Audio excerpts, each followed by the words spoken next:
નમસ્કાર મિત્રો, તાપી જિલ્લાની એકમાત્ર number 1 news channel Samaykranti news બુલેટિનમાં વિગતવાર સમાચાર નિહાળો. ઉચ્છલ તાલુકાના પેટ્રોલ પંપ પર લાંબી લાઈનો લાગી. ઈરાન ઇઝરાયલ તણાવના અસરના ભયથી લોકોએ પેટ્રોલ માટે લગાવી લાઈનો. તાપી જિલ્લાના ઉચ્છલ તાલુકાના પેટ્રોલ પંપ પર આજે લાંબી લાઈનો લાગી ગઈ હતી, જેમાં ઈરાન ઇઝરાયલ યુદ્ધની અસરના ભયથી તાલુકાના પેટ્રોલ પંપ પર લાંબી લાઈનો જોવા મળી હતી. સાથે સોશિયલ મીડિયામાં ડીઝલ પેટ્રોલના ભાવ વધારો અને ખોટા પુરવઠા અંગે ચર્ચા વાયરલ થતાં લોકો ભયભીત થયા હતા. જોકે તંત્ર અને પેટ્રોલ પંપના માલિકોએ કહ્યું હતું કે સપ્લાય ચાલુ છે અને ટેન્કરો પહોંચ્યા છે, તેથી ગભરાવાની જરૂર નથી. તાપી જિલ્લામાં ધોરણ 10 બેઝિક મેથ્સની પરીક્ષામાં 8,266 વિદ્યાર્થીઓએ પરીક્ષા આપી. ગુજરાત માધ્યમિક અને ઉચ્ચતર માધ્યમિક શિક્ષણ બોર્ડની ધોરણ 10ની જાહેર પરીક્ષા અંતર્ગત તારીખ 6 માર્ચ તાપી જિલ્લામાં બેઝિક મેથ્સ વિષયની પરીક્ષા લેવામાં આવી હતી. કુલ 8,535 નોંધાયેલા વિદ્યાર્થીઓમાંથી 8,266 વિદ્યાર્થીઓ પરીક્ષામાં હાજર રહ્યા હતા. તેમાં ગુજરાતી માધ્યમના 7,837, અંગ્રેજી માધ્યમના 408 અને મરાઠી માધ્યમના 21 વિદ્યાર્થીઓએ પરીક્ષા આપી હતી. વ્યારાના ડોલારા ગામે યુવકને મધમાખીએ ડંખ મારતા ઈજાગ્રસ્ત હાલતમાં સારવાર અર્થે વ્યારાને સિવિલમાં ખસેડવામાં આવ્યો. તાપી જિલ્લાના વ્યારા સિવિલ હોસ્પિટલ ખાતેથી મળતી માહિતી મુજબ ડોલારા ગામની સીમા 22 વર્ષીય આશિષ ગામિતને અચાનક મધમાખીએ ડંખ મારતા ઈજાગ્રસ્ત થયો હતો. જે બનાવને લઈ તેમને તાત્કાલિક વ્યારા સિવિલ ખાતે ખસેડવામાં આવ્યા હતા, જ્યાં તબીબ દ્વારા જરૂરી તેમને સારવાર આપવામાં આવી હતી. વ્યારાના કૃષિ વિજ્ઞાન કેન્દ્ર ખાતે પોસ્ટ બજેટ વેબિનાર અને આંતરરાષ્ટ્રીય મહિલા દિવસની ઉજવણી કરવામાં આવી. વ્યારા ખાતે આવેલ કૃષિ વિજ્ઞાન કેન્દ્રના હોલમાં 200થી વધુ ખેડૂતોની હાજરીમાં પ્રધાનમંત્રીના સંબોધનનું જીવંત પ્રસારણ બતાવવામાં આવ્યું હતું અને ખેડૂતોને કૃષિ, પશુપાલન, માછીમારી અને ગ્રામીણ રોજગાર વિશે માર્ગદર્શન આપવામાં આવ્યું હતું, જેમાં કૃષિ વિજ્ઞાન કેન્દ્રના અધિકારી અને કર્મચારીઓ હાજર રહ્યા હતા. કેસુડાના ફૂલોમાં ખીલ્યું આદિવાસી બહેનોનું આર્થિક સશક્તિકરણ. પૂર્ણા સખી મંડળની સફળતા. ડોલવણ તાલુકાના રેગણ કચ્છ ગામની 10 આદિવાસી બહેનોએ પૂર્ણા સખી મંડળ બનાવી કેસુડા, એલોવેરા સહિત પ્રાકૃતિક ઘટકોથી સાબુ બનાવવાનો ગૃહ ઉદ્યોગ શરૂ કર્યો છે. આ સાબુનો સારો પ્રતિસાદ મળતા ફેબ્રુઆરીમાં કુલ 1.10 લાખનું વેચાણ થયું હતું.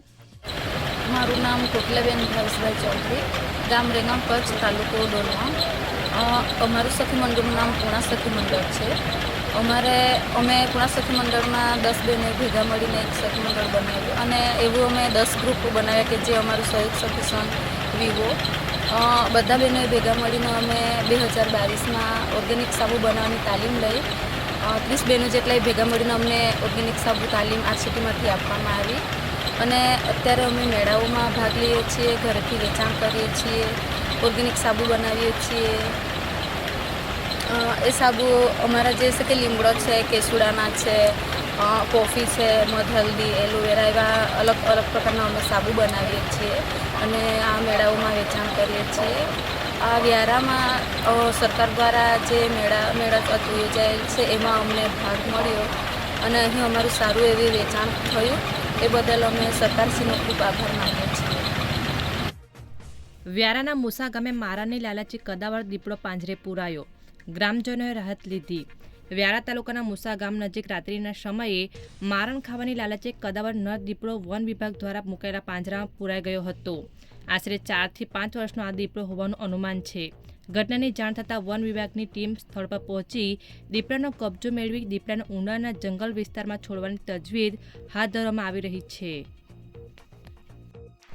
તાપી જિલ્લામાં HSC પરીક્ષાઓ શાંતિપૂર્ણ માહોલમાં. સામાન્ય પ્રવાહના 4,217 અને વિજ્ઞાન પ્રવાહ 990 વિદ્યાર્થીઓ પરીક્ષા આપી. તાપી જિલ્લામાં ધોરણ 12 બોર્ડની પરીક્ષાઓ શાંતિપૂર્ણ માહોલમાં ચાલી રહી છે, ત્યારે આજે શુક્રવારના રોજ ધોરણ 12 સામાન્ય પ્રવાહના કુલ 4,217 વિદ્યાર્થીઓએ સમાજશાસ્ત્ર વિષયની પરીક્ષા આપી હતી, જ્યારે વિજ્ઞાન પ્રવાહના કુલ 990 વિદ્યાર્થીઓ અંગ્રેજી SLની પરીક્ષામાં હાજર રહ્યા હતા. નિઝરના કોટલી ગામે કદાવર દીપડો મારણ ખાવાની લાલચે પાંજરે પુરાઈ ગયો. વન વિભાગ દ્વારા કાર્યવાહી હાથ ધરાઈ. નિઝર તાલુકાના કોટલી ગામની સીમા છેલ્લા 2-3 દિવસથી ખુખાર દીપડો આટા ફેરા મારતો હતો, જેને લઈ ગ્રામજનોમાં ભયનો માહોલ હતો. ત્યારે ફોરેસ્ટ વિભાગે પાંજરું મૂકી તેમાં શિકાર મુકતા દીપડો શિકારની લયમાં પાંજરે પુરાયો હતો. કોટલી ગામના લોકો અને ખેડૂતોમાં રાહતનો માહોલ જોવા મળ્યો હતો, જે બાબતે RFO દ્વારા મીડિયાને માહિતી આપી હતી. નીચર તાલુકાના કોટલી ગામે તાપી નદીના કિનારે આવેલ ખેતરોની બાજુમાં દીપડો 2-4 દિવસથી ખેત મજૂરોને હેરાન કરતા અમને મેસેજ મળતા અમે તાત્કાલિક અમારા ટીમ સાથે પાંજરું ગોઠવી જે 2-3 દિવસની અંદરમાં જ દીપડો પાંજરે પૂરાતા આજરોજ રાવલી રેન્જ ઓફિસે દીપડાને લઈ હેડક્વાર્ટર પર રવાના થવા તજવીજ હાથ ધરી છે.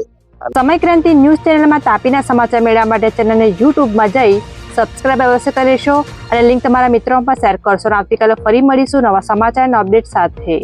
આભાર.